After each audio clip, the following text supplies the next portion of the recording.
एक ॿी आम ख़बर खां बेवा खे आगाही ॾींदा क़ौमी अवामी तहरीक जे सरबराह अयाज़ लतीफ़ अली जे परॾे में रहंदड़ सिंधियुनि खे ख़िताब कयो आहे। लंडन में पाकिस्तानी कम्यूनिटी खे ख़िताब कंदे अयाज़ लतीफ़ अली जो चवणु हुयो त पाकिस्तान अमुन ऐं समूरी दुनिया जे मुल्कनि सां गॾु हलणु चाहे थो। अयाज़ लतीफ़ अली जो चवणु आहे त सियासी पार्टियुनि जे मफ़ादनि वारी जंग में निशानो अवाम बणिजी रहियो आहे। अयाज़ लतीफ़ अली जो चवणु आहे त परॾे में रहंदड़ सिंधी पाकिस्तान में बराबरी तालीम ऐं सिहत लाइ किरदारु अदा कनि। क़ौमी अवामी तहरीक जे सरबराह अयाज़ लतीफ़ अली जे परॾे में रहंदड़ सिंधियुनि खे ख़िताब कयो आहे।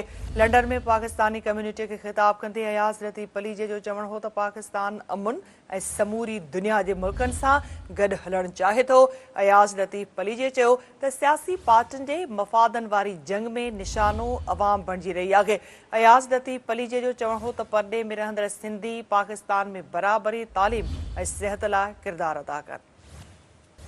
क़ौमी अवामी तहरीक जे सरबराह अयाज़ लतीफ़ अली जे परॾे में रहंदड़ सिंधियुनि खे ख़िताब कयो आहे। लंडन में पाकिस्तानी कम्यूनिटी खे ख़िताब कंदे अयाज़ लतीफ़ अली जो चवणु हुयो त पाकिस्तान अमुन ऐं समूरी दुनिया जे मुल्कनि सां गॾु हलणु चाहे थो। अयाज़ लतीफ़ अली चयो त सियासी पार्टियुनि जे मफ़ादनि वारी जंग में निशानो अवाम बणिजी रहियो आहे। अयाज़ लतीफ़ अली जो चवणु हुयो त परॾे में रहंदड़ सिंधी पाकिस्तान में बराबरी तालीम ऐं सिहत लाइ किरदारु अदा कनि।